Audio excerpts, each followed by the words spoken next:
Welcome to the Battlebranded in-house Rumble! This is Steric alongside Eon and Pion. Yep. Pion, you're Pion, asking for it alright. already.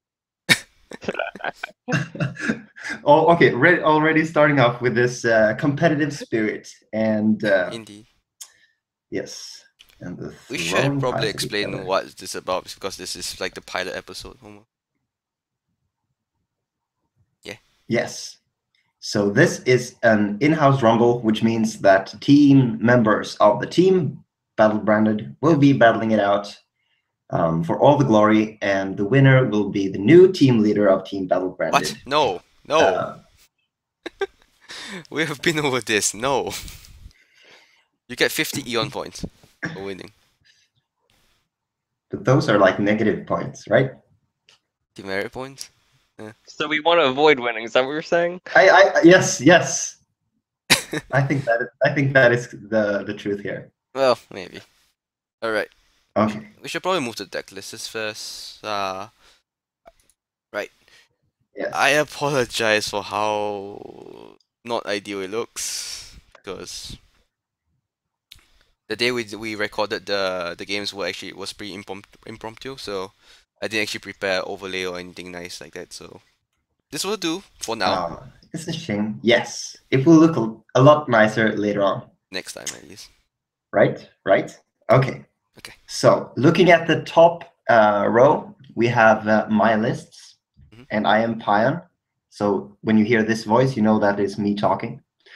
The leftmost deck is the Hammer Time deck, which is based around the synergy of Ironbeard and Golem. Moving your opponent. Yes, Leyline Golem. So Ironbeard can move your opponent's creatures around on their turn, which triggers your own Golem, which is pretty cool. Also, it plays a lot of solid cards like Shardplate Behemoth, Nexus Aeronaut, and it keeps cards alive and plays Ancestral Echoes for profit. Which is, I mean, it plays 3 Ancestral Echoes, right? Which you usually don't see in a deck because Ancestral Echoes as a card is quite win more. You only can really use it when you're ahead. And if you draw 3 Ancestral Echoes in one hand, for example, and you're behind, well. Yeah, well, I bet that is not going to happen in any of our games. Oh, really? So, moving to the deck list in the center, on the top. Card. That is a 35-card deck, ladies and gentlemen. It's got 3 Duskmaws and 2 Relic Hunters, giving us a grand total of 5 free spells going on. It also has the amazing Metamind package of 1 Gox and 1 Arrowmine Squadron, which is excellent because when you level Gox, your Ironmine Squadron basically becomes a tutor for your or your leveled card. It's mostly just a cheeky interaction that Pion just loves. It's like a 2-card package that he just loves. It's amazing. You should all try it. It's not actually and it doesn't help at all if you don't manage to level your Gox. Exactly. And the Airmine Squadron isn't a card you want to play most of the time alone, so you have to have a hand with Squadron and nothing else you want to play in order for it to be worth it. You also just play a Tower Scout, basically. Anyway, let me promote my deck a bit more. Because, you see, it's a 35-card deck, but it won't always be a 35-card deck. This deck plays 3 Dire Hounds, which removes itself due to having Overload.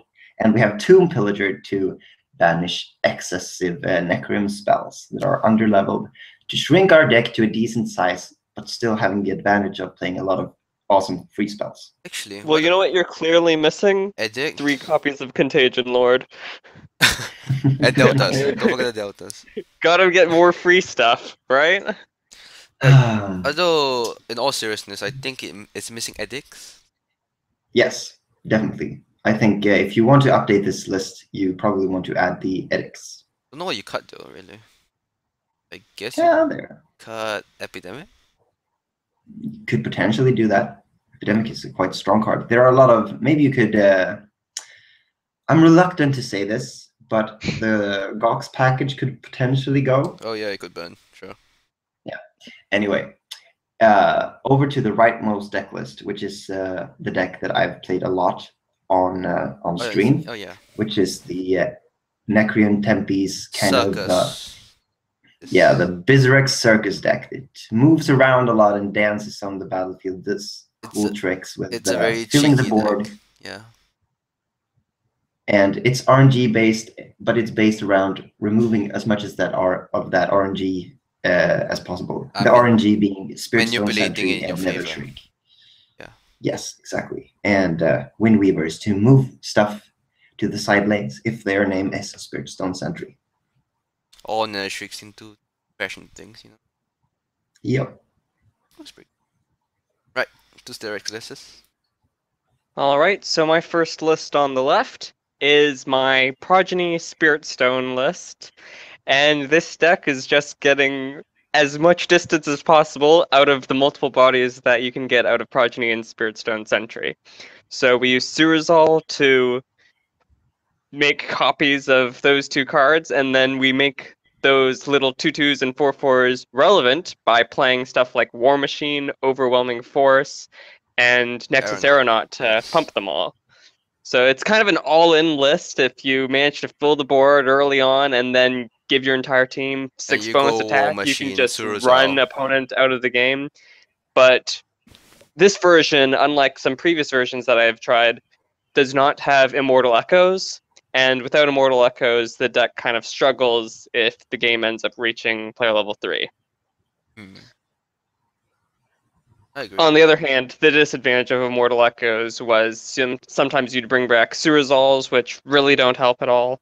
Yep. And Surazal is surely the worst card to ever bring back with Immortal Echoes. Yeah, probably. You could always pull the 1/1 Raptor token if you play into. Yeah. Yeah. So that deck's all about making little creatures and giving them lots of attack, and it's pretty fun. And not facing Herald. Oh yeah, it blows up against Herald. Yeah, and I have stopped playing this deck in the constructed queue since Herald of Destruction became popular, and for one game I was not paying enough attention. My opponent had a Herald of Destruction in play that had gotten pumped by a Werewood Patriarch, and I played a Spirit Stone Sentry at a side lane and played Surazal on it. Oh boy. And it instantly lost 70 health around. It wasn't pleasant. So I'm going to make sure to avoid doing that in the future. Yes. So the next deck is what I call my Malicious Gnomes deck, since it features Malice Hermit and Ironmind Acolyte as two of the key cards to make the deck work. This is part of synergy. There's some synergy between Soothsayer Hermit and Ironmind Acolyte that I've been trying to get to work since Soothsayer Hermit was released, and it's never quite worked because you needed to level up a bunch of cards, and Aloy and Nuterra decks really struggled to play that greedily because they didn't have a card like Brimstone Tyrant or Epidemic but now you have Malice Hermit, so stabilize the board. But now Malice Hermit allows you to play more greedily. Malice Hermit also works quite well with Asperian Sage, since you can chump block 2 creatures with Asperian Sage, then play Malice Hermit, and the Sages will die in combat. They chump blocked an enemy creature so that those creatures aren't hitting you, and then the poison will finish that creature off. Then your Malice Hermit grows big while your Asperian Sages are leveling stuff like Energy Surge or Dendrify to get those free. And the deck... The main plan of the deck is to get to the late game where you've got Lucid Echoes running and you play multiple free spells free cards every turn. Just a couple Ironmind Acolytes, a couple Dendrifies, another Lucid Echoes, maybe a few Relic Scouts, and you go from there. Actually, the part about Soothsayer Hermit, right? I always felt like it's a card I really like because, you know, it lets you make those kind of techie plays, which I really love. But just because you can pull back gnomes and play the gnomes because you don't lose a card from your hand, technically, it's not enough to justify. This is a deck that would have loved Soothsayer Hermit to not get nerfed, because being able to fetch Energy Surges to turn on gnomes or fetching free Dendrifies for free removal would have been incredible. Crazy. Bonkers. And even simply just fetching an Energy Surge so that your Asperian Sage that you're going to play that turn can level up the Energy Surge, or Yeah, That's pretty that's an cool, actually. important or play, even actually. simply fetching an edict because you need an edict really badly this turn. Unfortunately, Soothsayer Hermit only can fetch creatures now, so it's dropped down to only a 1 of in the list. But it definitely leads to some fun plays of on turn 2.1, if you played the Lucid Echoes previously, you can play an Oh Iron Mind no. 1, then a Soothsayer 2. It's a Ah, Iron Mind 2 from your discard pile, and play the Iron Mind 2, and then you still have one play left for the turn, and you've gotten a 5-3, a 10-9, and an 8-6. Yeah, that is always pretty it's cool. pretty sweet picking up Iron Mines. Yeah. Hmm. And that's the main reason that Soothsayer's in the deck.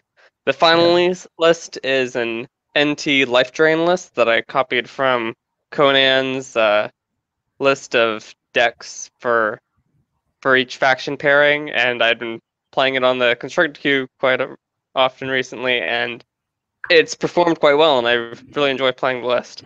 I had a similar version that I had been playing previously that was a little more all in on the Spirit Stone Sentry, and the Crypt Conjure package is what puts this list, uh, makes it distinguishes this list from previous lists that I had tried, and the Crypt Conjurer package is what allows you to really win the game and Yeah. to avoid getting outraced by Herald and such. I mean, Crit Conjure is the kind of card that changes the name of the game, basically, right? Instead of like bashing each other to death, like the Crit Conjure deck just wants to burn you out instead. Yeah. Just slowly whittle you down and just buffer up their health until they just how you Yeah, they and it And does just so quite efficiently. especially yeah, dust and more. it's quite absurd how quickly a conjurer burns through an opponent once you get to player level 3 when you've got tendrils and howl in your deck. Oh, Yep. yeah. And then you buff up your own health, so it takes longer to kill you. Even you can just ignore Yeah. his creatures. Oh, not fully, just a bit, you know. Yeah. So, Eon, why don't you describe how the format's going to work? Because we've shown people each of our 3 decks and haven't really Oh yeah. described what's going down. So both of them bring these 3 decks in, right? So we're going to play 5 games, and when each player brings the deck of their choice first, and then when that player loses, they can no longer use that deck, so they have to swap to another of their 2 remaining decks. So you know, this just goes on until we have a winner, basically, like a best of 5. Yeah. Pretty much, yeah. Of course. Right. So on to the video. Yeah, let's. Yep. Let's head into the games. Oh, my goodness. So yeah, I believe Pion goes first. There's Aaron. Yes. So this I is think my game 1. hand I'm will- using my Ian is. first deck that was on the left, the Progeny Spirit Stone Century list. Yes, and I am playing the Duskmaw Relic Scout, the Banish Control, with 35 cards. So Leading with, yeah. So starting this game off, I have a hand of just a few small dummies that'll sticky creatures that'll fill the board. So Yep. want to make sure to get a few of those in a play. I do like Ebon And- Skull and Spirit Stone here because you don't really want to play Progeny without some kind of like Surazal or War Machine or something to make it relevant play. Well, Well, I think, hedging on getting a Sorcerer later could be fine. The fact that you actually already have a Spirit Stone, which is a great target for Sorcerer, makes it a fine play to play Ebon Skull instead of the Progeny. yeah, But I think since this deck kind of is play fairly fine. all in, cards like War Machine and Overwhelming Force aren't really nearly as impressive if I'm playing the Ebon Skull instead. Yeah. Oh, I want to point this out, by the way. Pion has only one what's it called, Justica in his deck, Just a card. Yeah. and he In gets 35. it, and he gets it. Say 1 in 35, and he gets it. Well, He I'm sees playing it in Spirit the Soul. deck. He So sees when I he see sees Spirit Soul's entry. He sees Progeny, and just immediately just slams the Justica down. I actually think it might have been optimal to have killed the Spirit Stone immediately with the Aeronaut instead of moving it Yes. after combat. That is definitely But at this point, the play I I've should have got made. War Machine and Overwhelming Force, and I can give 6 bonus attack to my entire board, which would be enough to kill that Justicar, which I really needed to get off the board because Yeah. Yeah. It it does ruin prevents your this entire entire gameplay. strategy from doing what it's supposed to do. And thankfully for Steric, his personal sentry ends on the side lane, so he's happy. Definitely. The small combo comes It now. was, I mean, it was a 50%er, so quite likely to happen. True. So now I'm kind of annoyed that my progeny spawned in the Yeah. side lane because now it's Yeah. preventing my Spirit Stone from spreading like a plague. And then now it's epidemic thing. Yeah.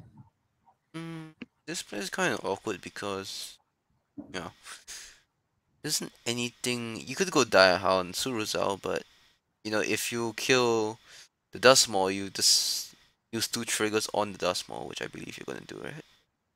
Yeah, I just wanted to protect my 7/7 Spirit Stone from any tendrils actions, so Which just got rid of which that Pion actually Duskmaw. draws, so good on you. Well, the tendrils action was drawn, but not the Duskmaw part of the action. This hand is really awkward on Pion's end. Yeah, it's pretty bad. However, like Scythe. How? Scythe is a Yep. really good level against his like grow wide strategy, so And actually, I probably should have blocked the Spirit Stone really rather depends, than the right? Progeny Because if you block to get it off the board. the Spirit Stone, I believe it dies to a Yeah. Direhound My trigger. Seer would take in a lot of damage. Yeah, exactly. So Yeah. that's the reason.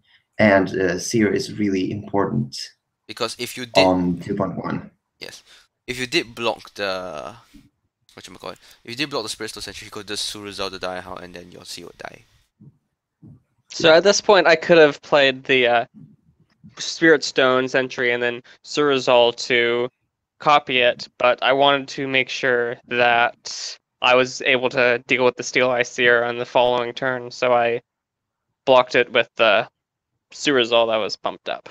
And Playing the double war machine basically. and Pion's hand is kind of really when it comes to I mean, as you can see something pretty sweet here, which is drawing the joystick. well, the sweet thing is twofold. Both is the sorry, the breakthrough and armor on my scythe in the hand, which is pretty fun. Also, a relic scouted Duskmaw, which is hilarious in my opinion. You almost never see that Yeah. because of the bloated deck, really. I mean, only someone as insane as Pion will probably try to do something like that.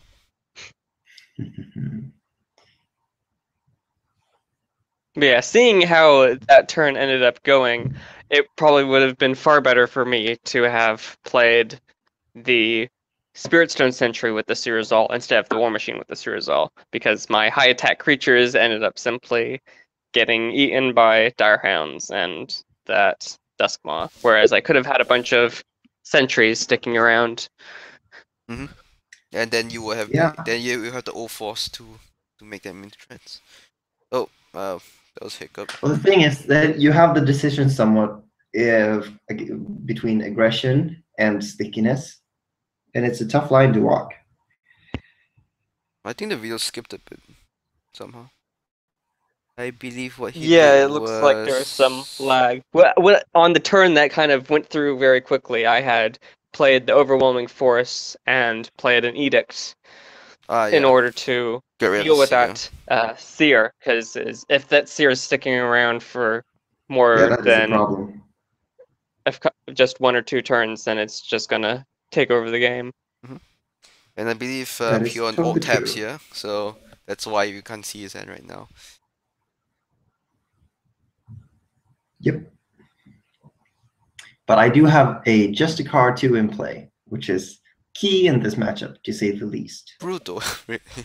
Especially when you only have one Just card your entire deck, and you draw the level like 2 on 2.2. In like a 32 card deck, and you have one copy of it. Yeah. Yeah. But you know, luck doesn't last forever.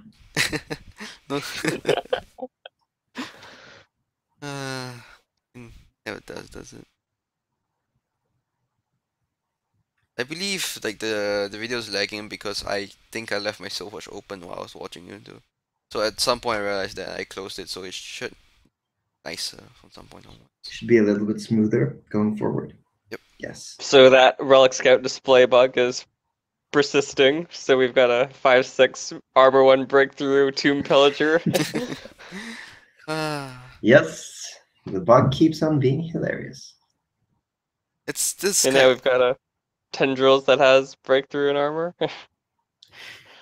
Imagine if you could give keywords to spells. Actually, how would that work? No, that wouldn't work at all. Would it? Well, Overload clearly I mean, works. you could give breakthrough to a burn spell. That would be pretty cool. So, but Well, except for that's not how breakthrough works. so you but- can so you just print the flame lance. Yeah, but excessive damage deal is dealt to the face. You know. Yeah, You could except that's kill not technically breakthrough. And see, I quickly opened the Steam Steam chat. Soulforge Yes. chat to see what was going on, and then remembered that my Yeah. screen was being recorded, so I wanted to get that out of the way. So the thing about recording Soulforge, right, is that if you try to share the Soulforge screen and only the Soulforge screen, it kind of freezes and doesn't do anything. So when we record these games, we have to record like the entire screen or something really annoying. It's kind of sad.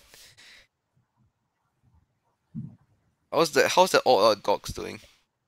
Pion? Well, look at it like this. If you get one Gox activation, you've basically removed the disadvantage of having a 35 card deck. So at this point, I've got a Surazal, which will really be useful for that Spirit Stone, but I need to get that Juskar out of the way first in order for the Spirit Stone not to just be really tiny. Yeah, it's really So, tricky. the play here is to hope that your Spirit Stone spawns in an outer lane. I mean, if you Surazao the Spirit Stone will go to -4 attack. So if you do that, and then they both land side lanes, and then you dig, and then the Yeah, one that that's a 50%er. and the guy that lives is a Justica, is the Justica, and the Justica crashes the Surazao. I mean, this play is fine too, right? Really. Yeah, it's a 50 Reroll? 50%er. Reroll? So I end up playing the Surazal in order to respawn the Spirit Stone somewhere, and it fortunately respawns in the sideline, Thankfully. so it can stick around. Unfortunately, it didn't respawn in the sideline in the original time it was killed. Otherwise, I would have That two would have Spirit been Stones at this point. incredible. Yes. But Pion gets the Dustmore combo, but nothing else. It's nothing else. Yeah. But that's the thing with Dustmore And combo. it you rolls can't- back to the Oh, side. look at that. I mean, it was a 50-50. Yep. The odds aren't that appalling. There is a play in which I battle first, play Tendrils and Epidemic to kill the Surazal first, and then play the Duskmaw and another Tendrils to remove the probability, or make the Yeah, probability of him hitting the side lane with a sentry That's true. slightly smaller. So, it goes on the 40%. We've reached a part of the game where my deck is really going to start falling apart. The progenies aren't any good. I was spending plays on War Machines, which aren't leveling, and this deck's late game is Not pretty much amazing. Nexus Aeronaut or bust. If you haven't leveled up Nexus Aeronaut, you don't really have much staying power. So And unfortunately, Justica. Pion was able to stabilize early on in player level 2 or so, and therefore I wasn't able to push an advantage and get his life low enough to finish the game off. Pion. That makes Well- it 3, you know. So This at this point, Surazal- I've got Surazal to trigger a Warlord a second time, but the problem is that It there's a gets Justicar in play, -20 meaning that attack. the Warlord loses all of its attack if I do this play.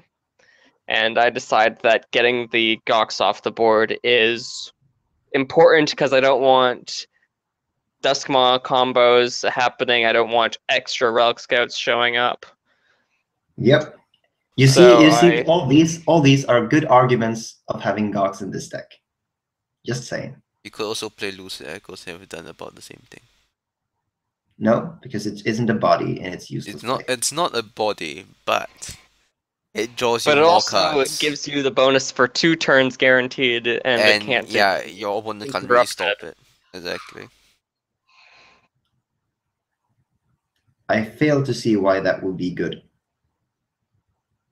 Because I don't have any advantage of having like 6 cards in my hand. I don't play any No. Iron Mines. Which is why you shouldn't even play Gok in the first place. Well, I have a 35 card deck, so I gotta mitigate that somehow. Oh, that is true, I guess. It's not completely unreasonable, I guess. So at this point, I'm quite annoyed that he played an Epidemic to weaken my Surzal, because this Overwhelming Force level 3 is in my hand and could have made that Are you Surzal ready for quite large. the weakest Ebonbound Warlord you ever see? Donk. So I now My have a negative 32 attack Ebonbound Negative Warlord. 35 after the Oh, 35, indeed, Aeronaut yeah. dies. oh look. So Yeah, that so Overwhelming that's Force mine. was my last-ditch effort to push through some damage, and it wasn't enough. Are you looking at the team chat right now, Ian? I know.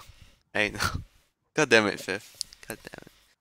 So, on the more serious things. Yes, Tomb Pillager. Amazing. Kills the Sursal and Duskmaw keeps beating in. Yeah, basically this So at says this that point, if you I don't have can't... an answer to Duskmaw, and it looks like this game is going to end quite in Pion's soon. favor. I mean, yeah, like his play basically said if you can't deal with this Duskmaw or block off all lanes or something of the sort, you lose.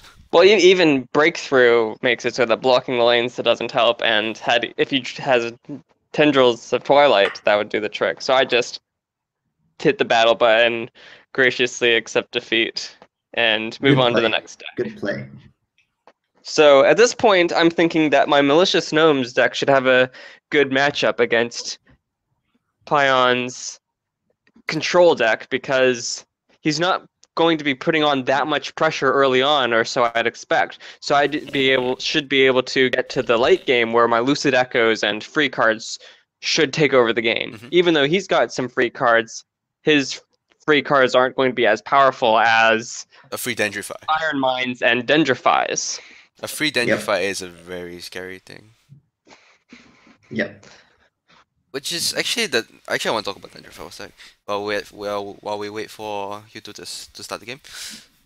I mean, you guys already played the games, but so Dendrify is an example of a rare that is completely balanced in draft, right? Like no one thinks Dendrify is super amazing or super OP in draft. No. But it's an extremely powerful constructed card because it's very efficient removal. Yes. Yeah, I think that Stoneblade should strive to try to make more cards like that are efficient in draft while also being good in constructed. And it's not always that easy, because you need to make sure that the card has drawbacks, or it's the reasons or you're has playing conditions. it are. Yeah, you need to make it so that the card's effects are effects that are better in constructed than in draft. Like Dendrify removal. Right? Yeah, I think removal as a whole is much better in constructed than in limited. So any removal card should probably see if we get more good removal. Like we don't really have good Necrom spot removal, which is strange actually. Too bad. Yeah. It is kind of interesting how that dynamic has changed. Oh yeah. So at this point, I've drawn a pair of Iron Mine Acolytes and a Soothsayer Hermit, while I have Lucid Echoes active and another Iron Mine in my discard pile. I'd say that is a pretty strong play. The dream, yes. Yes, the dream. So I get to go Iron Mind, Iron Mind, Iron Mind, and a Hermit. I believe you go Iron Mine first, right? Because you want to see what you draw into and go on from there.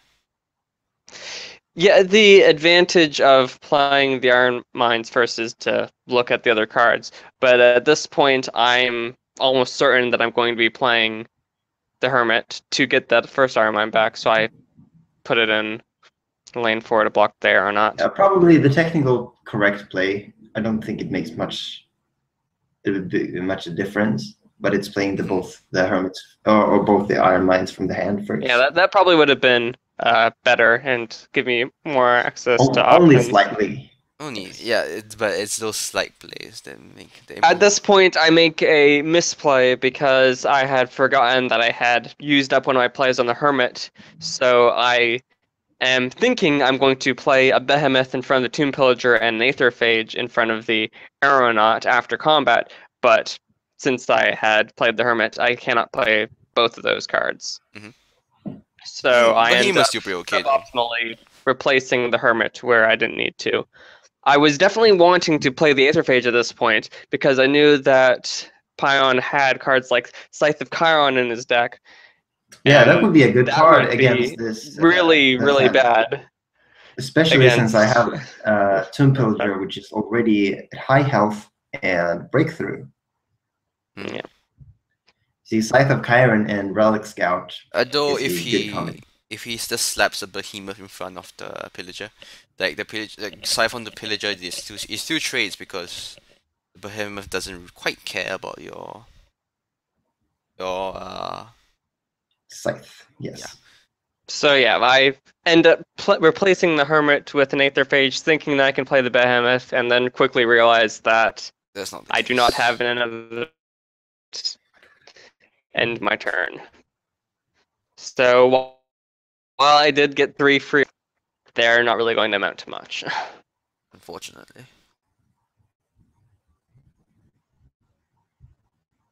Oh, Yeah. I knew it. Ah, And the Iron Mines weren't completely free because I had to play Lucid Echoes in order to get this going in the first place. Also, I was wondering why you didn't just play whatchamacallit, the aeronaut in the center. Then I realized you're just infatuated with the Tower Scout Gox combo. Ah. I mean, Sage Leveling Surge is really nice, Well, but he's back. He's back. We didn't hear you for a few seconds there. god damn it. Yeah. In hindsight, the play that I should have made was just playing the 2 Iron Mines that I had in my hand, played an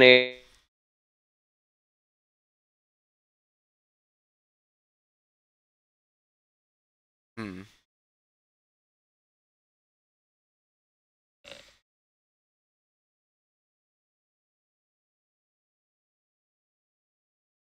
Hmm. Internet problems.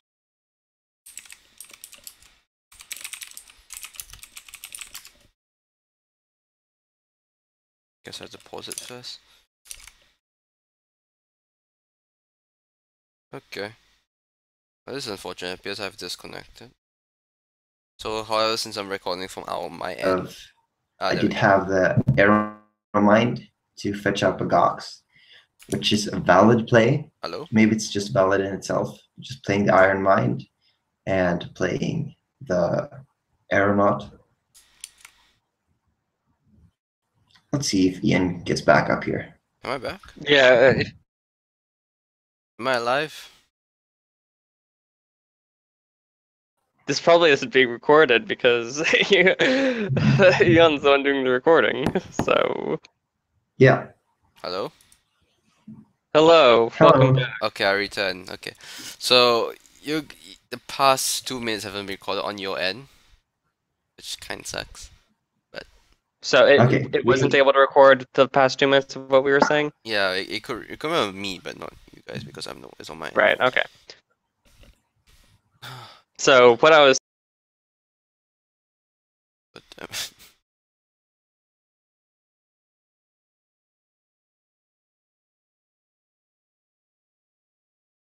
Ian is back and gone and back and gone. oh my goodness. It's quite fickle. This internet is bugging The me. most fickle.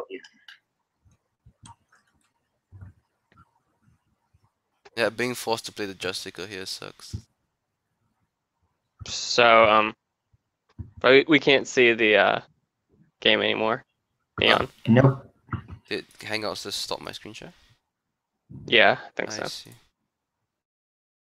that okay now?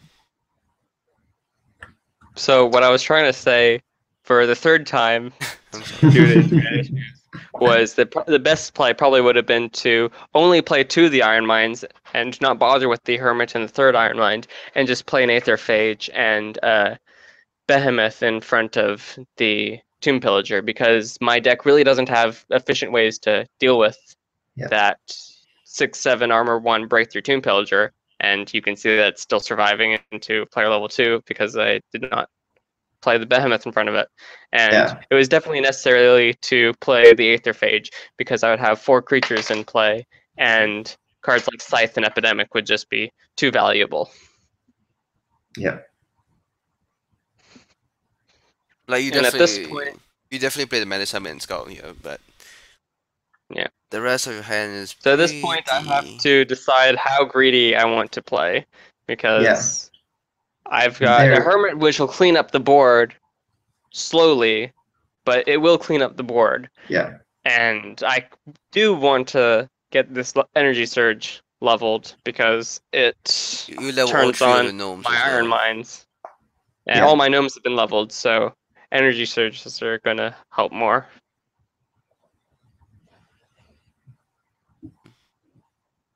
You could just not bother with getting a huge Mana Hermit here and just put the Scout in 2 and the Hermit in 4, and then everything will trade off, and then Justico will survive.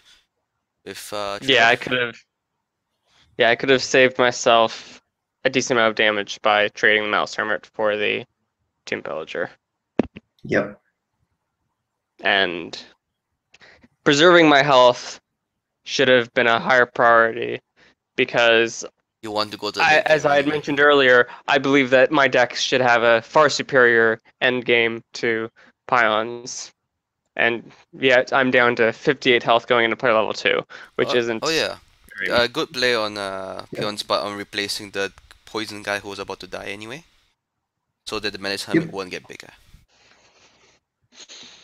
Just solid play.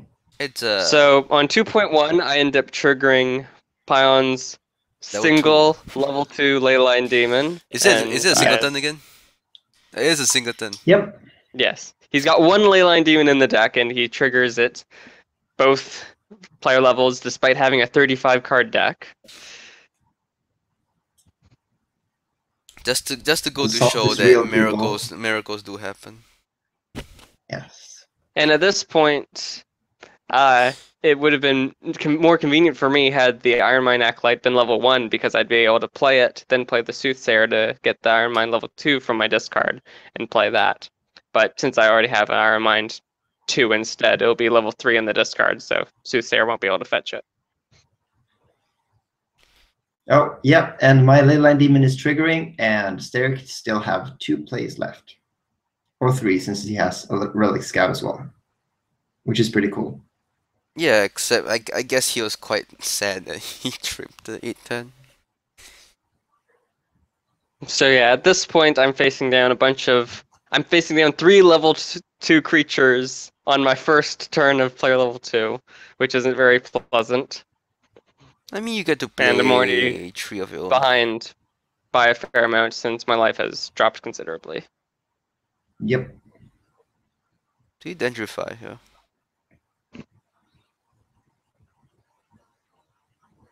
So at this point, I believe I removed the Gox, because Pion's already lost one of his cards in the Leyline Demon, so his 2 remaining plays probably won't be high impact since he's only got a 4-card hand. So dendrifying the Gox would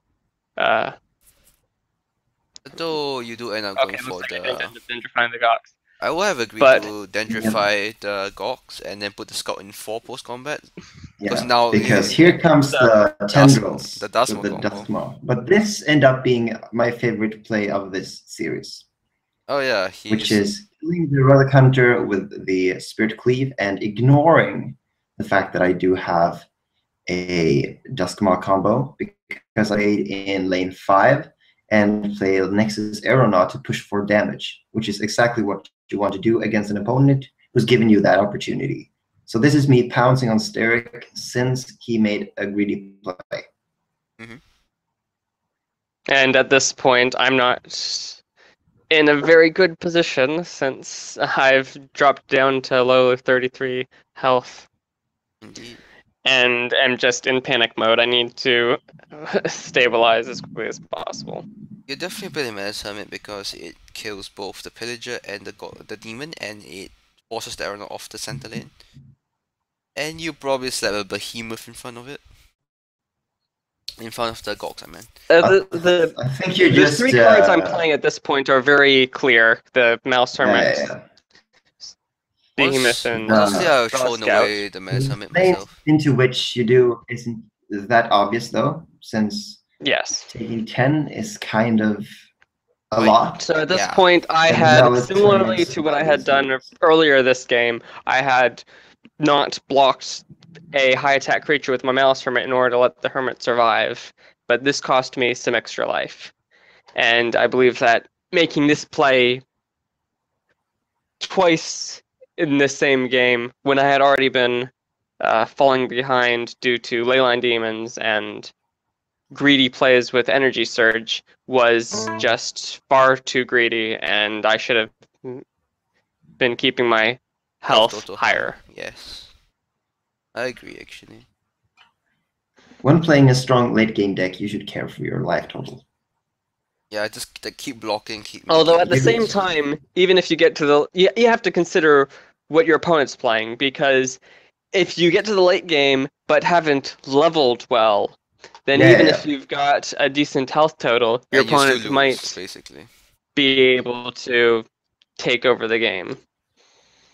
This is especially the case in Aloy Tempe against Aloy Tempe's decks because they have very powerful level 3s of their own, and if you just don't have stuff leveled well, you can lose despite reaching the late game with a decent health total. I don't agree with dendrifying the Seer because, like, It's one turn too soon. it prevents him from getting another guaranteed level 2 on the board, but at the same time, you're also going to put 6/6 down on the board for him. Like, I think dendrifying your own scout might have been a better play, actually. Probably not, actually, but... And this hand is pretty bad. Seer without a trigger, double Edict for redundancy. Embryo might come into play, but I highly doubt it. And Gnome is at this point, I am sad that two of the cards in my disc, the top two cards in my deck, are the two cards that I most wanted to draw during player level 2: the Lucid Echoes 2 and the Malice Hermit 2. Yep. So here I make a play to push for damage, which is exactly what I think you want to be doing. So instead of putting down the Justicar, I just move into several lanes. I spread to be able to push for damage. And this is essentially key to what's about to happen this coming few turns. At this point, I'm kind of annoyed that the Mouse Hermit is adjacent to the Aeronaut, because what a play I would like to consider at this point would be replacing the Mouse Hermit with a Ambriel, and then playing Ambriel's Edict to get the 10 armor and to wipe out the smaller creatures. Yeah, that would be a sweet play. Alas, it was not to be. It's still a play to consider, to save yourself some damage. Yeah, because you wouldn't take that was a misplay on the block, any damage this. Yeah, and then I definitely made a misplay, and that misplay definitely cost. And that misplay definitely ensured that any comeback would be far less likely. Had I simply reversed those blockers, I could have destroyed the Evans bound Warlord. and at this point, there's no stopping. Yeah, your 3.1 hand isn't amazing either, so that's game. And it's over. 2-0. And as you all can see, the banished control deck is amazing. Sure. So at this point, I've lost Right? with 2 of my Sure. decks, and I have only 1 left. The NT And it's time to bring out the NT Life Drain. Life Drain should be good against him. As I said earlier, Yeah. Crypt Conjurer changes the name of the game, which is a very powerful effect and so forth, right? Yeah. If you Surprisingly powerful. if you can have a card that allows you to detect the pace of the game, so if you're playing against AT and you play Crypt Conjurers, they are on the clock. They need to quickly throw explosives on your face, blow up your Crypt Conjurers, push, kill you before you kill them. Right? Which Yes. is not It's the thing with the eventuality. Yeah, eventuality.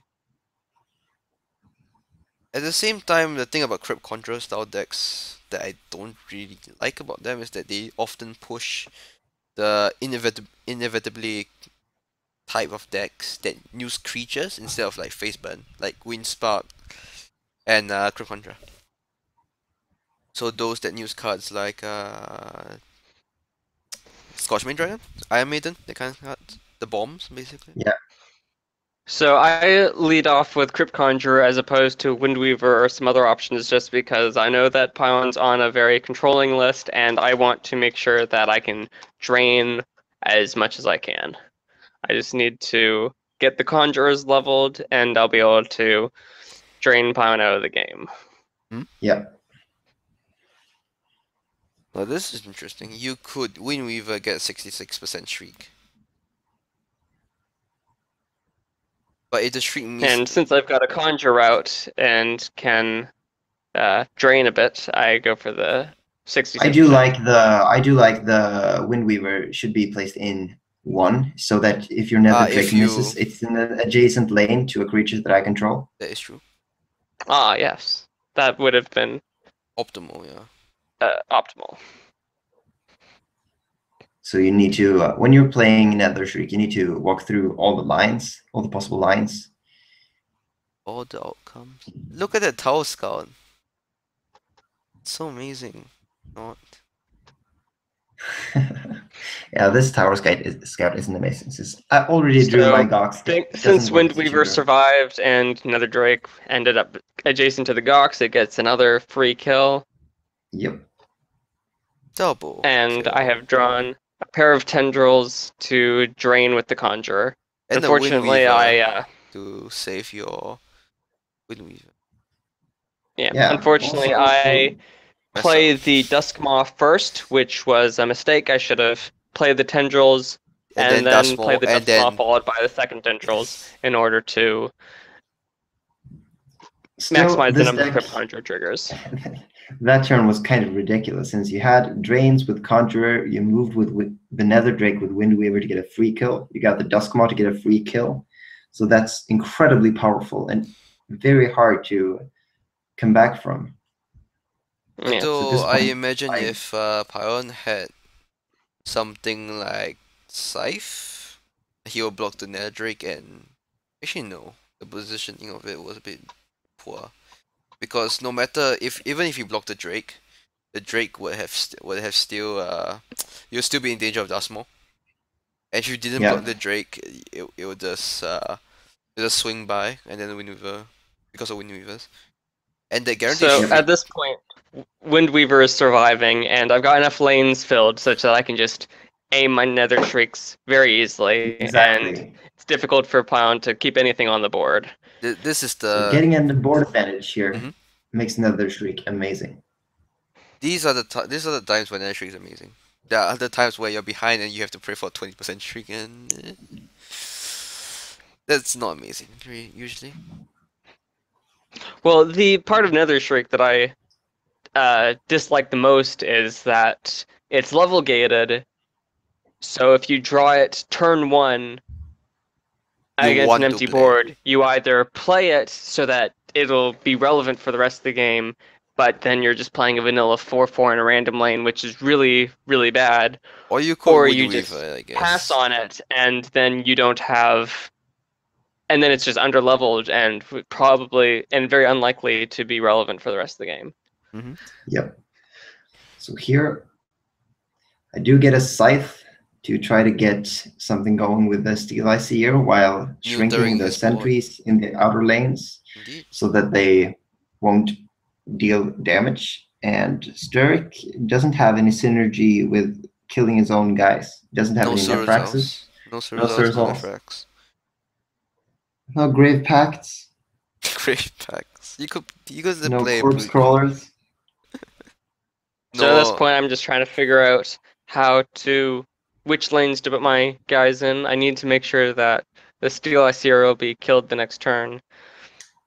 I like replacing one of the guys because it means that if you draw your Netherstreak 2s, which you have 2 of, you can just sling it right into, Yeah, also Netherstreak 1 does the trick. He also, because he's obviously not gonna block the sentries, right? Because he doesn't want to pop them. He does have a Justica in his hand, so But I'm hesitant to replace my sentries because as long as they're on the board, it turns off any of Pion's edicts or epidemics. And while he's not running any edicts, the 3 epidemics are all pretty much shut off by the Spirit Stones. there is a Yeah, so at lot this of point, time. I need, because I'm so pressured, I need my Tomb Pillager to survive and start delivering some beatings. Unfortunately, as you all can see, Zing, that isn't going to zing. happen. Poor Pion. Yeah, And another still, advantage of keeping the apart from sentries alive is that they're filling up lanes, making the Nether Drakes easy to aim. Yeah, but apart from the Nether Drakes, Styrt doesn't have any pressure, any creatures that pressurizes, That do damage. that deals damage. Pressurizes, yeah, that deals damage. So I'm not under that much of a clock this turn. The scythes are really what's keeping him the game right now. Yep. So at this point, I'm just trying to weigh which Nether Drakes, where to put the scythes, because a single scythe on the Nether Drake in 3 doesn't, or in 2, doesn't give enough attack to finish off the creature blocking them. But So double scythe does make them trade, right? The lane tree trade. It does, yeah. But one the of attack them- reduction from double scythe would make it so that my Nether Drake survive at least 1 combat. Yep. Which is good. So I end up Unfortunate. trying to, I end up clearing out the next Aeronaut because it could move, whereas the Tomb Pillager, unable to move, gives Pion fewer options. The epidemics actually reset the sentries, which is really So sad. here's man. what I was mentioning: the epidemics, my 2 Spirit Stone sentries, luckily respawned inside lands at both as 7/7s. Unfortunately, I could have made a better play killing the Duskmaw to yes. make that less likely to happen there. But of course, That was had a you killed the clear mistake on my Duskmaw, part. then they would have been The 8/8s Windweaver. instead. Oh yeah. No, Which is, but he yeah, already did it. fair Here, point. the sentries already respawned, so killing the Dustmaw post combat would. Wait, would he? Oh, I thought he was mentioning killing the Duskmaw Pre-combat, yes, that So is my that point. Spirit Stones would be more likely to show up in a side lane, Oh, that is true. or less likely to show up in a side lane. And you play a 3/3, which is not amazing. Not amazing by any stretch of the imagination. At this point, I probably should have replaced that Duskmaw because it would enable all my creatures to move. Yes. Also, But at the same time, Scythe-Order. At the same time, my Spirit Stone sentries are guaranteed to respawn in a side lane if the Duskmaw isn't killed. So And another Scythe, I believe. That's to relieve the Yeah. pressure. That's a Scythes 30-10. are That's key. not. That's So not at this good. point, I've got a huge. I'm still at 100 life, so I'm not worried about this 30 power Aeromine Squadron hitting me a bit. You could go double Howl here, which is a bit silly, but So the double howl does 24 damage, and then there's 9 damage on the board already. So that would bring Pion down to 10 health in range of. Which is, yeah, very close to dead considering I have So I just crit go for counters against me. that play because it just brings his life down super low. yep, and you get the Crypt Contra Nursery combo here, which is pretty good. If he had Tendrils, the game would have been won, but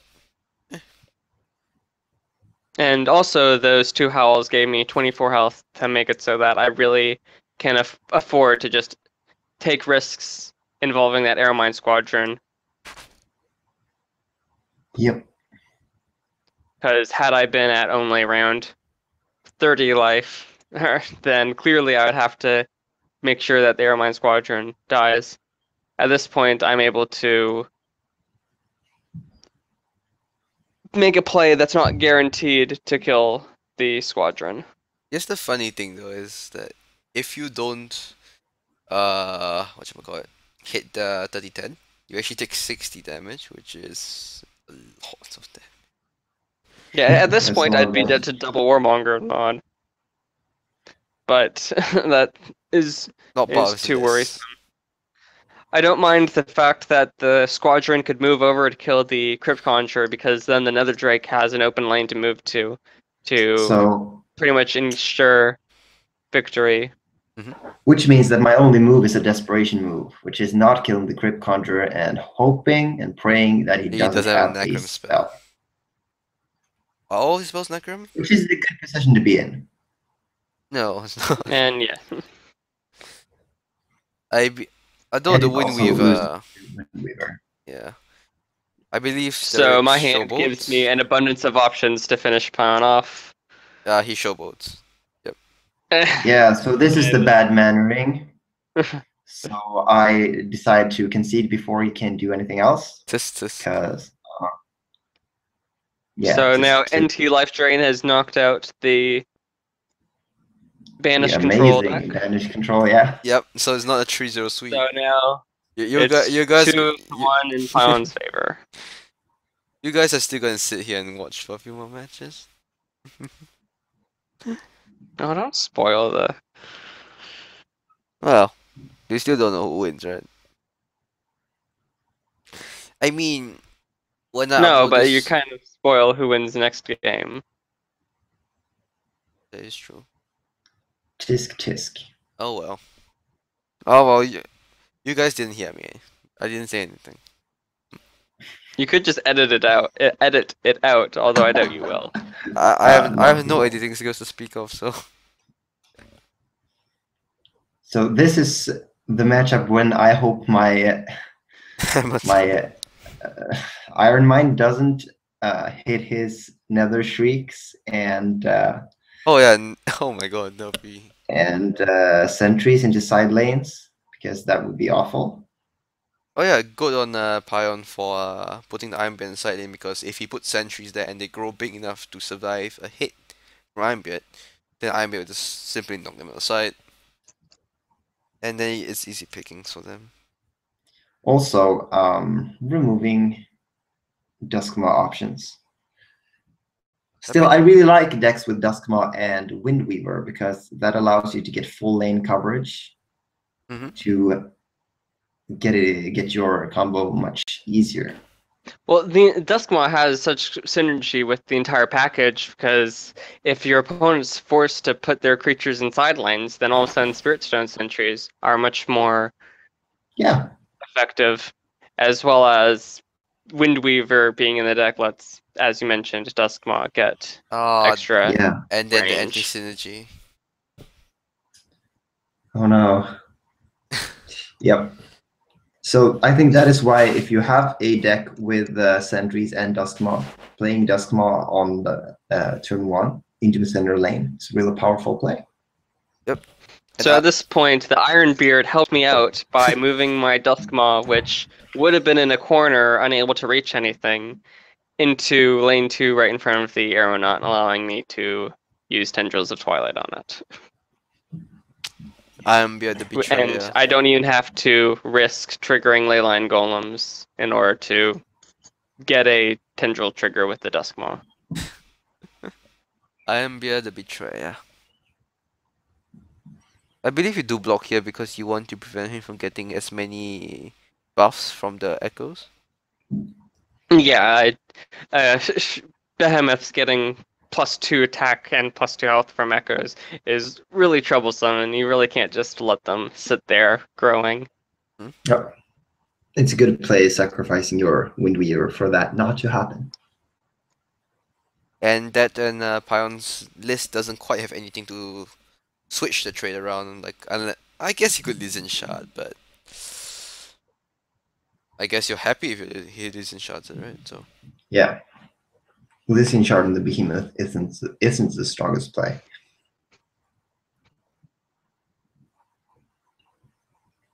Unless it's already got breakthrough in armor. there's almost no way he avoids proccing the Leyline Sentry this turn, I think. Or no, not quite, because the Unless creature has to he- survive Ironbeard's attack in order to be moved.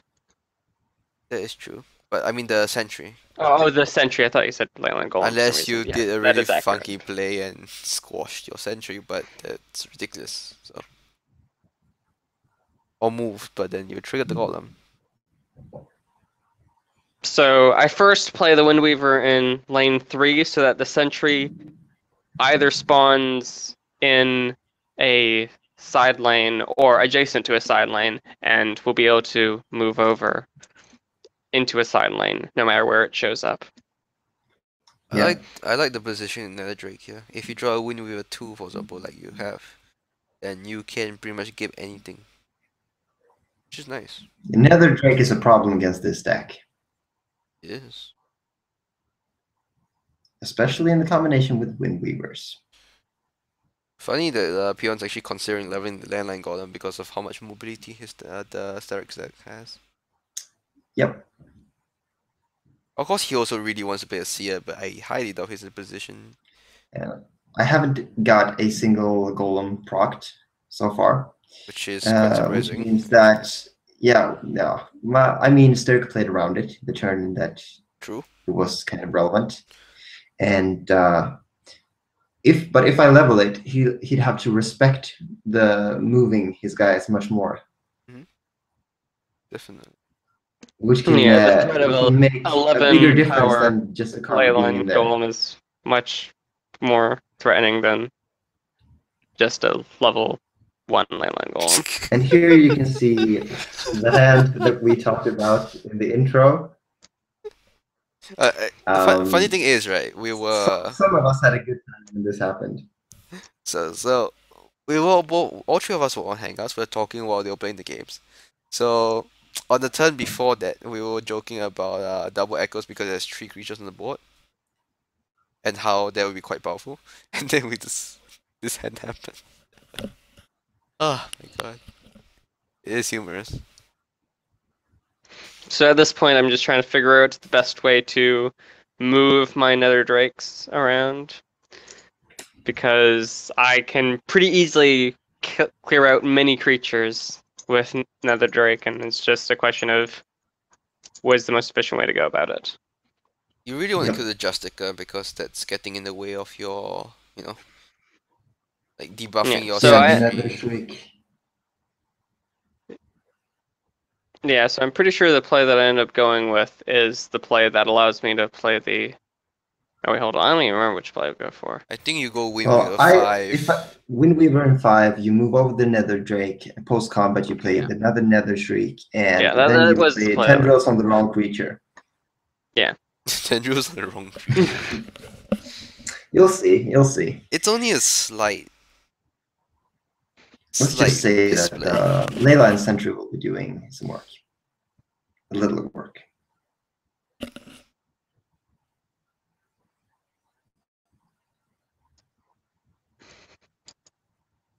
Drake's Shriek first because so that the Sentry will land on silent guaranteed. And yeah, this is about where you misplaced very slightly. Yep. You should put the Tendrils on So, the yeah, Sentry. Ever so slightly. So I had overlooked the fact that if the Windweaver spawns in front of the Leyline Sentry, or moves in front of when the Windweaver moves in front of the Leyline Sentry, if the Sentry isn't debuffed by the tendrils, then the Windweaver won't actually be able to finish it off. Mm-hmm. Very minor detail, but It becomes relevant since Pion's hand is quite unwieldy. Unwieldy is generous. But I could have had a 10-3 Windweaver in front of the 3-10 Leyline Sentry instead of a 10-4 Windweaver in front of the 4-11 Leyline Sentry, had I put the Tendril on the Sentry instead. It's actually quite interesting to see how Soulforge is almost like a game of inches. Every bit of optimal play that you do helps you win ever so slightly more. Yep. There are a lot of these small effects that you can do, especially since there's a lot of effects that scale with how, such as Ancestral Echoes, or effects like Ortec Explosives and Rage of Cadres, which do very, very little if you aren't in a position to utilize them, but are incredibly powerful when you are in a position to utilize them. So all these, like, since both players only get 2 plays every turn, there's not that much of a difference between, you can't really get much of an edge through, since both players get the same number of plays each turn, any edge gained sticks around until another play undoes that edge gained. Yeah. The counter blow. Here, I believe. Oh yeah, well, this is the. So this is the sort the of sadness happens.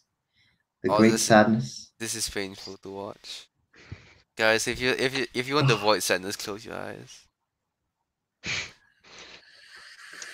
So at this point, I decide to go for Immortal Echoes because for no good reason, actually. Because the rest of my plays don't seem that appealing. That is true. I wanted to make sure to finish off the Leyline Sentry. Yes, it's probably just not a very good play. Boom. And then, boom! Together. Boom, another Drake. At this point, I am crying. I think pretty close to. I would be crying too, because oh my goodness. Right, that 7-12 armor 2 aeronaut was like your anchor on the board, and poof. Yep.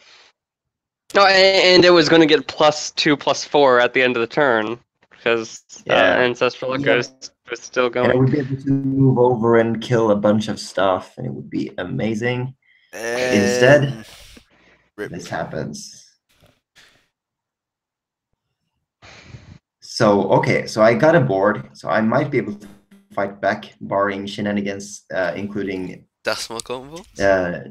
Maybe Duskmaw. So then I get Conjurer to start draining again, and Duskmaw to freely killing your guys.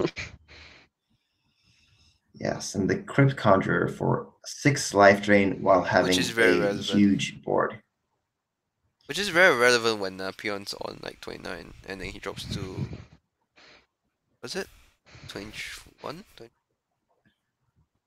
So I replaced the Nether Shriek or Nether Drake in order to make sure I have an open lane for the Mortal Echoes to give me a creature and to keep the Crypt Conjurer safe from any kind of combat trick. Of it, right? If he put another Nether Shriek 1, I think Pion would have just rolled over. Yeah, if the Immortal Echoes pulled 2 Nether Shriek 1s and each killed a creature, I think that would be quite backbreaking. I think this game was already backbreaking enough. To be fair, right? But it can always get worse. Well, it could always get worse, yeah. But to be fair, it couldn't possibly. I don't think it could possibly get worse than this. Okay, to be fair, Pion, you have in your banish control that you had 1 Justica, and you drew it in all 3 levels in game 1 against a deck which really gets hard countered by Justica. In game 2, you also drew Leyline Demon twice. And both player level 1 and player level 2. The game never really got to player level 3, and it got triggered both times. Singleton, Pion. Singleton. Good time. Yeah. So now we move into the final game. NT Life Drain has eliminated Banish Control and Yes. Hammer the time. Iron Beard deck. Iron Hammer. It's hammer time. Honestly, Hammer Time deck? Okay. honestly, Iron Bet seems to actually hurt more than it helps because you saw the part where it knocks the Dustmore into the Aeronaut. Yeah, but there. I mean, against some of the decks, that's true. Against So other now this decks, matchup it's is not kind of a mirror as important. match. It's kind of Yep. back-breaking, isn't it? It's Iron Bet sometimes. Yep. So the differences between our decks is that my list has the Conjurer package, whereas The more Pion's burn-oriented has... style, while Pion's more, I would say, honest. Yeah, maybe in a sense. I It's play kind of more Frostmane just Dragons, stuff, which is a card whereas- I think should be in Steric's deck. Well, I think yours list is just more good stuff, whereas mine is a Conjurer list. Yeah. I don't really like the Death Weavers in Steric's list, honestly. No, Because that's like Echoes is the only really good thing that procs it. Spirit Stone Sentry, doesn't And get that's Nether Shriek. doesn't get but- amazing value Yeah. from Tarsus. And actually, I would have preferred to play the Dayline Demon because you know your opponent's on Dustmore, he's always going to be casting those tendrils.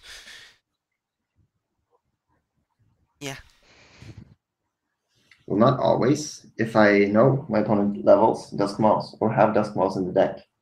But the thing about Dustmore is that Then, you don't have to level it. That's the thing.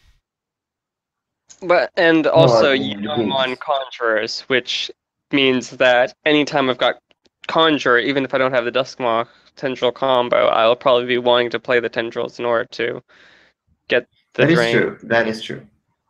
I'll play Leyline Demon myself, but still put the Frostmane in the side lane, of course. Just to minimize the chances.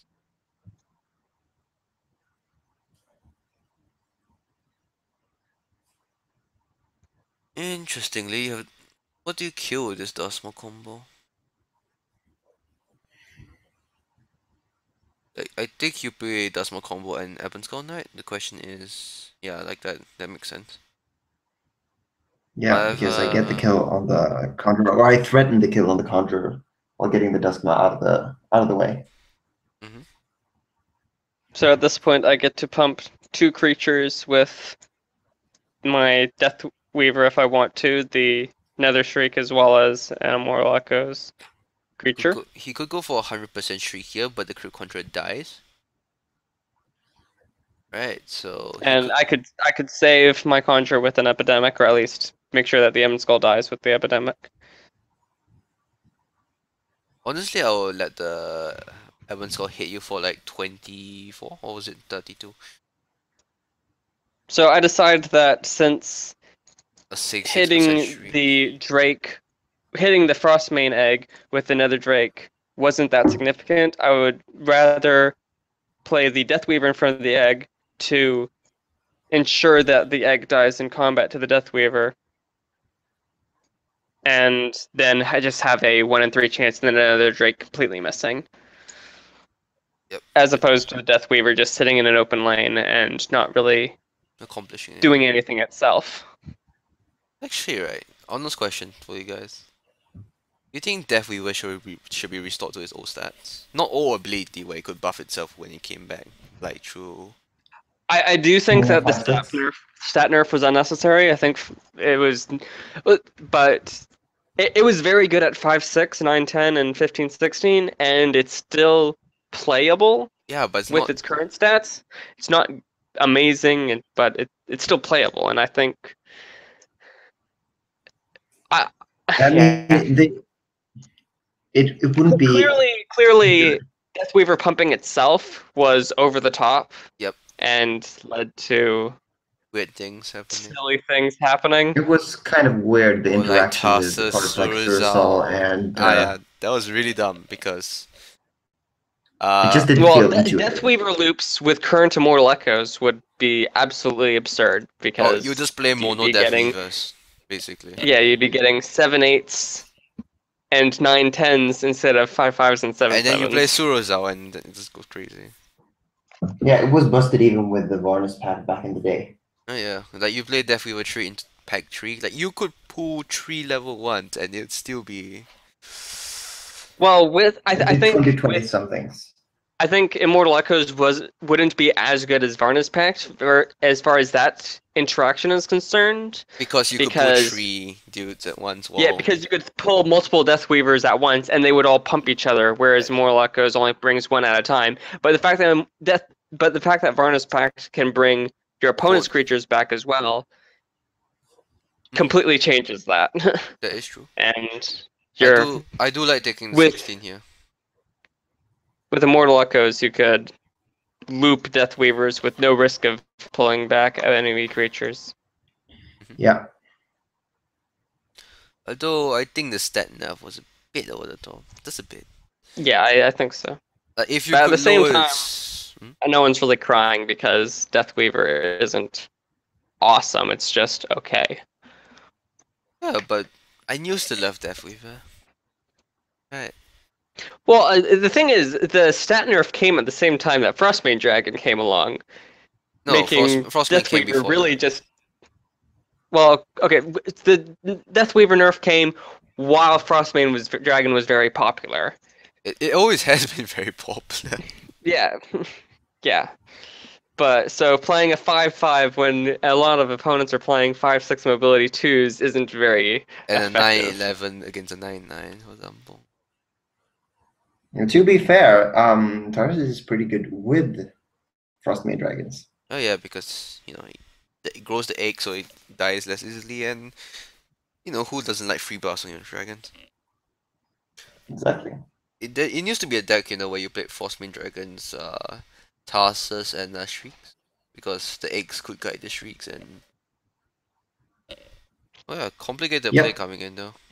I believe you move, and yeah, you set up like a many trades. A very big Xerox too. Yep. Hoping for a Wind Weaver. Unfortunately. But fortunately for me, packing a pair of tendrils and a scythe allows me to get a lot of drain from these 24? conjurers. This is a lot of drain, yes. Pump quite a bit. Maybe it's one of a those bit more than I would like.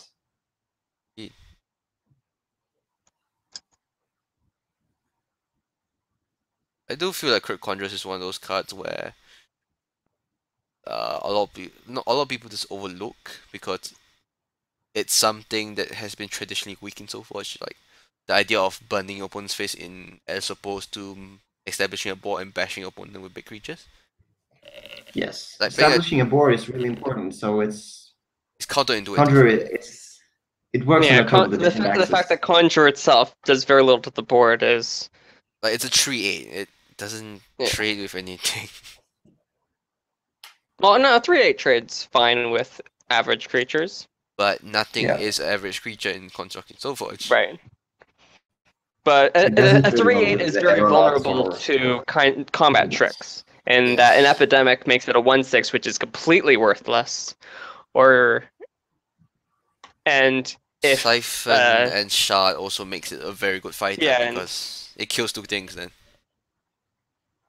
Yeah, if you block an Oros, for instance, with a Crypt Conjurer and a Siphon or Shard comes along, the Oros takes very little damage from the Conjurer, whereas had the Oros been blocked by a bigger creature, like a behemoth, then at least it would be weakened. The thing about Crypt Conjurer is that it still, like as I said twice already, its power comes from the fact that it allows you to detect the pace of the game. That's an extremely powerful thing in Soulforge, and it's extremely rare. Right? Very few cards get to, tell your opponent what to do. Oh, I should and at the Iron Maiden, for instance, forces the opponent to finish you off before you just kill them with Iron Maidens.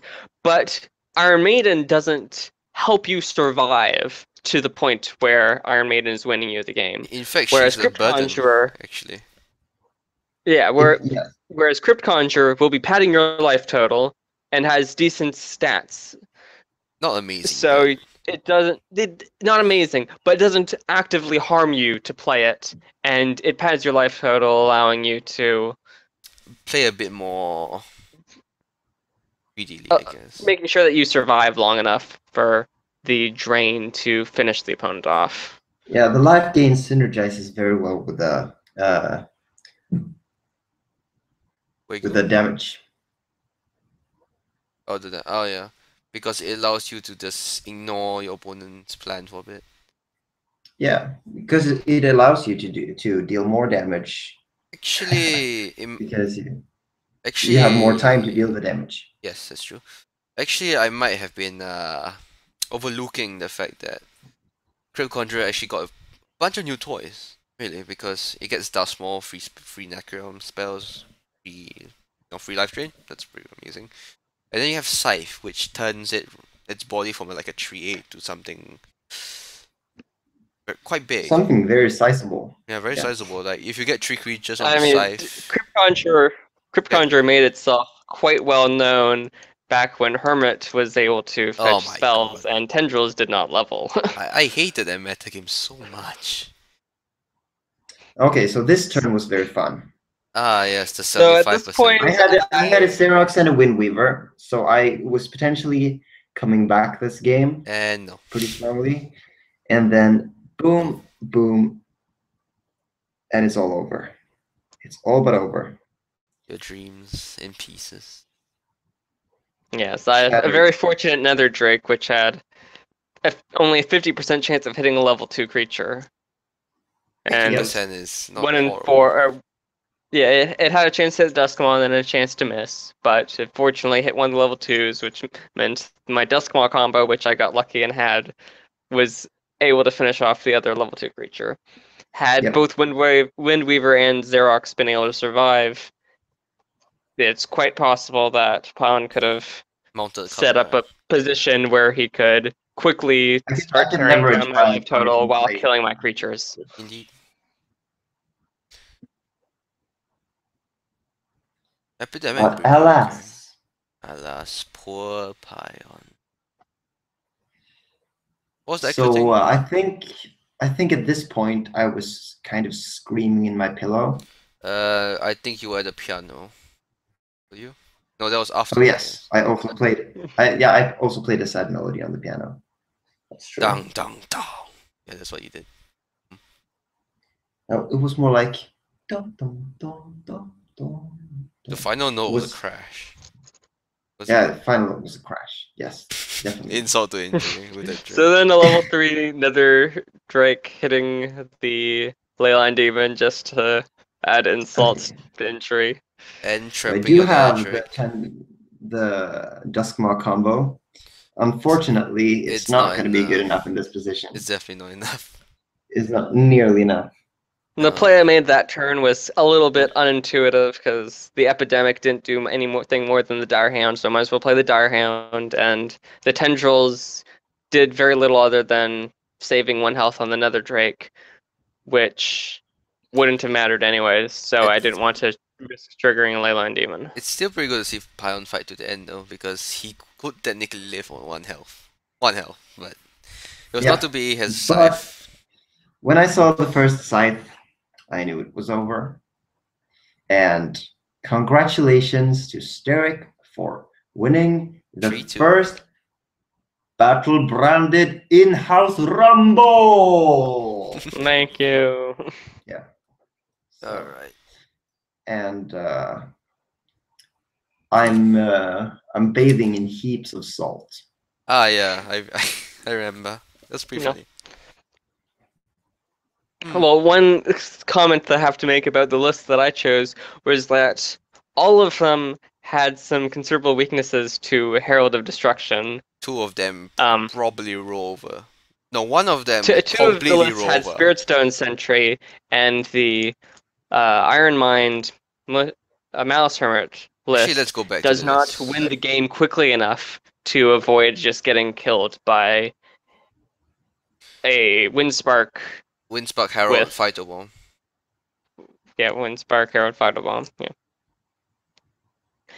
It actually does fine against the Windspark list versions of the deck, because once you reach player level 3, you can fill up the board with Iron Mines. And the fighter ball But won't phase against you as much. Windspark, that doesn't help because all that does is make it so that Brimstone Tyrants Deals 40. deal surge amounts of Yeah, and damage. hermits, all the like. Yeah, and Malice And your Hermit own is hermits poison. also And yeah, it become completely shuts down really. my own Malice Hermits. Oh yeah. Yeah, Windspark's a very Crypt Conjurer like card, except it demands a different kind of support to achieve the same effect. Yeah. It doesn't buffer your own life total, and it's got worse stats, but it's far more explosive yes, when exactly. everything lines up properly. Like you get the 5-man Brimstone Tyrant tree and chunk your enemy for 40. It's pretty fun. I mean, Windspark's the kind of card that is extremely variant heavy because if you just get that correct combo, if you just the stars just align, you just deal absurd amount of damage to your opponent. But it is very worse. It's a 2/7, which is horrible, of course. Yep. Which is actually why I don't like it in the AT list. Some people have run it alongside AT with explosive and rage for reach, I It's guess. so good with explosives and rage. Oh yeah, because it basically doubles the damage of the guy who do explosives. Yeah. But I really don't like it because the one hand where you draw Relic Hunter, Windspark Elemental, Explosive, and Rage, and you have nothing on the board, you just cry. Well, it can deal a lot of damage, but you have to consider when that damage is relevant. That is true. Yeah. If the issues you're running into is that you're able to take over the board, you get an advantage, but you can't finish off the opponent before they manage to stabilize, and then So you reach, fail to get the basically. reach to finish them off. If that's the kind of scenario, if those are the kind of games that you're losing, then Windspark can ensure that you win those games. Definitely. Yeah, Whereas that's true. if you're winning all the games that last a long time anyways, because Windspark you've got just really lowers your powerful level consistency. 3s like Frostmane and Nexus Aeronaut, and you're not in a rush to finish off the opponent, then I Yeah. think Windspark is unnecessary. Indeed, I agree. Yeah, that's a good point because AT is really good at mobility. So and it plays a lot of really good threats at level 3. It doesn't punch at any player level because it plays all around solid cards. It's a good stuff deck. Yeah. Yeah, definitely. So I guess I agree with you. I would be less inclined to play a card that is there for merely damage output. Yeah, just for burn. There are certainly like imaginary or hypothetical metagames that you could imagine where you would definitely want Windspark, but I don't think that those really exist right now. And I think a Alolan Tempe's deck is better off served with maybe a slight level up package with a Scorchmane or two, or a Steel Ice Tear, or even just being very straightforward and very minimizing honest. the amount of dead draws you get. Yeah, very honest. Basically. Yeah. Actually, it's kind of nice to compare Crypt Conjurer and Windspark because they both accomplish the same thing. They both have a similar kind of body, very low attack, very semi-high health, but the support they demand is extremely different.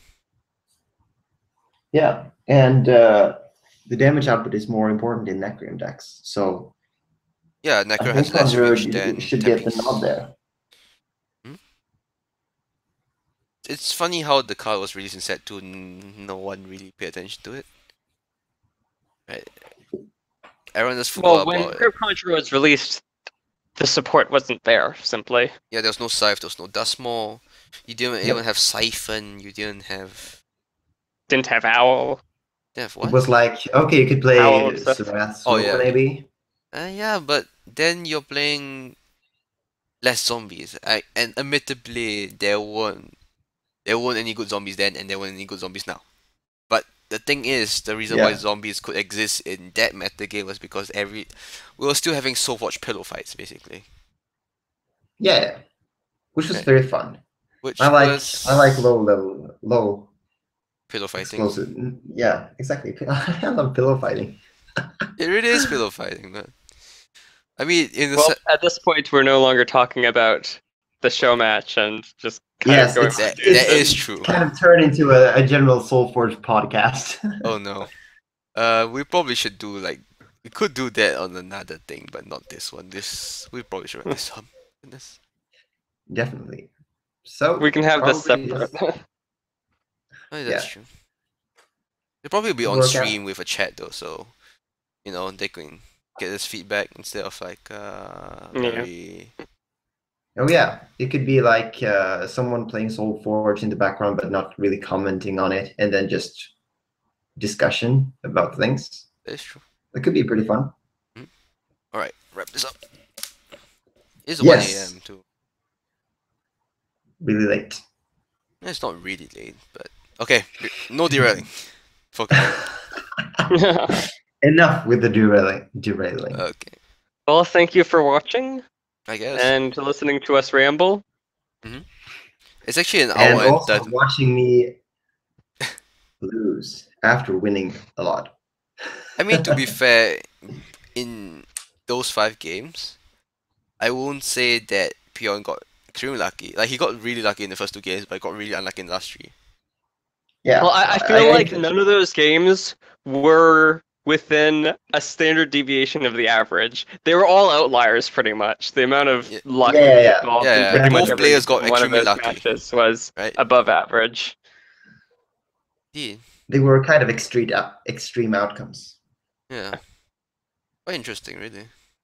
Yeah.